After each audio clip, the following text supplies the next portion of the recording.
Bismillahirrahmanirrahim. Assalamualaikum warahmatullahi wabarakatuh. Perkenalkan, saya Lutfi Rifqoh, mahasiswi STI Prodi Hukum Ekonomi Syariah, yang insya Allah akan sharing mengenai perbedaan antara zakat, infak, dan sedekah. Langsung saja kita mulai. Perbedaan zakat, infak, dan sedekah yang mendasar terletak pada sifat hukumnya, yaitu zakat hukumnya wajib atau fardu ain, infak hukumnya fardu kifayah, dan sedekah hukumnya sunnah. Kemudian dari berbagai sumber hadis dijelaskan perbedaan zakat, infak, dan sedekah, yaitu zakat ditentukan nisabnya, sedangkan infak dan sedekah tidak memiliki batas nisab. Zakat juga merupakan salah satu rukun Islam yang wajib dilaksanakan, serta ada ketentuan siapa saja yang berhak menerimanya dan siapa saja yang sudah mencapai nisabnya. Sementara infak dan sedekah tidak ada aturan tertentu untuk mengamalkannya. Untuk mengetahui secara jelasnya, berikut penjelasan lebih lengkap mengenai perbedaan zakat, infak, dan sedekah. Yang pertama, zakat. Zakat menurut bahasa artinya adalah membersihkan atau menyucikan diri. Sementara secara istilah syariah, zakat berarti sebagian harta yang dimiliki wajib diserahkan kepada orang-orang tertentu. Orang-orang tertentu tersebut sudah diatur dalam syariat seperti fakir, miskin, mu'alaf, orang yang terlilit hutang, orang yang sedang dalam perjalanan, amil zakat atau pengurus zakat, orang yang sedang berjuang di jalan Allah, dan orang yang memerdekakan budak. Seperti yang sudah saya sebutkan tadi, bahwa hukum dari zakat adalah wajib atau fardu ain, yaitu suatu kewajiban bagi setiap orang untuk melaksanakan perintah Allah Subhanahu wa Ta'ala sesuai ketentuan syariat. Perintah zakat di Al-Quran cukup banyak. Zakat disebutkan sebanyak 44 kali oleh Allah dalam Al-Quran. Berikut ini beberapa perintah zakat yang merupakan ibadah wajib untuk dilaksanakan oleh setiap muslim yang telah memenuhi syarat. Yang pertama, firman Allah dalam Al-Quran surat At-Taubah ayat 103 yang artinya, ambillah zakat dari sebagian harta mereka, dengan zakat itu kamu membersihkan dan mensucikan mereka dan berdoalah untuk mereka.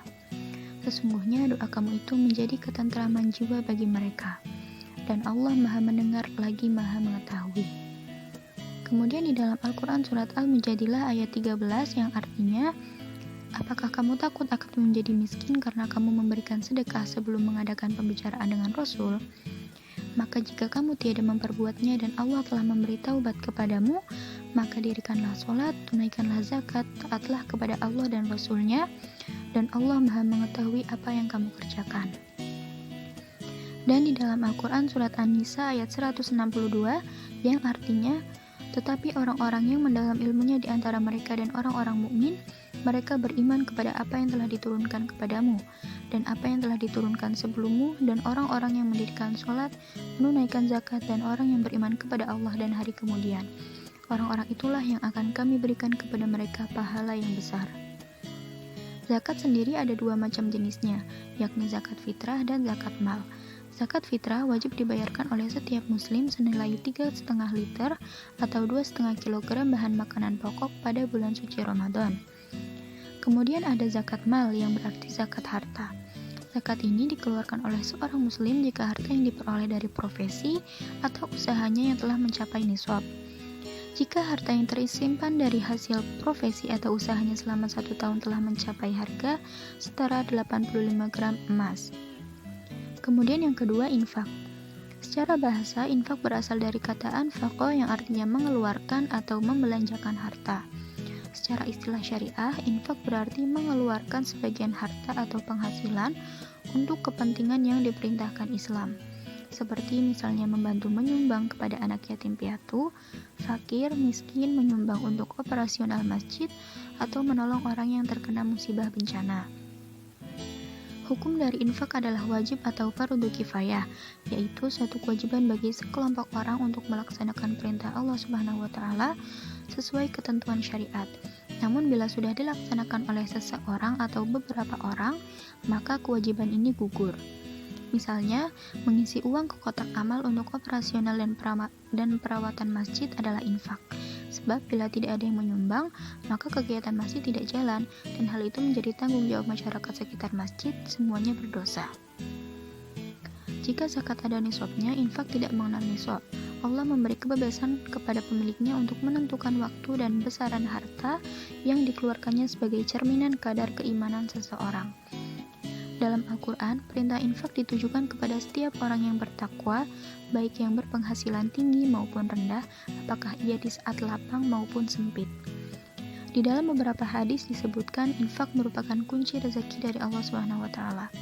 Jika seseorang memberikan infak, maka Allah akan menggantinya dengan rezeki yang tidak pernah diduga-duga. Seperti hadis yang diriwayatkan oleh Al-Bukhari dari Abu Hurairah radhiyallahu anhu, yang artinya, tidaklah para hamba berada di pagi hari kecuali di dalamnya terdapat 2 malaikat yang turun. Salah satunya berdoa, "Ya Allah, berikanlah kepada orang yang berinfak ganti dari apa yang diinfakkan." Sedang yang lain berkata, "Ya Allah, berikanlah kepada orang yang menahan hartanya kebinasaan hartanya." Lalu yang terakhir, sedekah. Sedekah menurut bahasa berasal dari kata sudqah yang berarti benar. Para ulama menyebutkan orang yang suka bersedekah adalah orang yang benar pengakuan imannya. Jadi, sedekah adalah cara seseorang mewujudkan dan mencerminkan keimanannya. Secara terminologi, sedekah berarti pemberian sukarela kepada orang lain, terutama kepada orang-orang yang lebih membutuhkan, yang tidak ditentukan jenis, jumlah, maupun waktunya. Sedekah tidak terbatas pada pemberian yang bersifat material saja, tetapi juga dapat berupa jasa yang bermanfaat bagi orang lain. Bahkan, senyum yang dilakukan dengan ikhlas untuk menyenangkan orang lain termasuk kategori sedekah. Hukum dari sedekah adalah sunnah, yaitu amalan yang jika dilakukan akan mendapatkan pahala dan jika tidak dikerjakan tidak akan mendapatkan dosa. Ada beberapa hadis yang menganjurkan tentang sedekah, di antaranya sedekah sebagai amal yang tak terputus meski seseorang sudah meninggal dunia, yaitu hadis yang berbunyi, jika seseorang meninggal dunia, maka terputuslah amalannya kecuali 3 perkara, yaitu sedekah jariah, ilmu yang dimanfaatkan, dan doa anak yang soleh. Hadis riwayat Muslim nomor 1631. Tidak akan habis harta kita dengan bersedekah, seperti dalam hadis riwayat Muslim nomor 2588 yang artinya, harta tidak akan berkurang dengan sedekah, dan seorang hamba yang pemaaf pasti akan Allah tambahkan kewibawaan baginya. Nah, sekarang kita sudah mengetahui bagaimana perbedaan zakat, infak, dan sedekah. Semuanya memberikan manfaat dan ikut membantu bagi orang banyak. Selain itu, dari beberapa sumber Al-Quran dan hadis yang disebutkan, jumlah harta yang kita miliki tidak akan berkurang sedikit pun hanya karena ikut bersedekah atau menginfakkan dan menunaikan zakat. Semoga apa yang sudah saya sampaikan bermanfaat untuk teman-teman sekalian yang sudah mendengarkan video ini. Mohon maaf jika ada kekeliruan dalam penyampaian. Wassalamualaikum warahmatullahi wabarakatuh.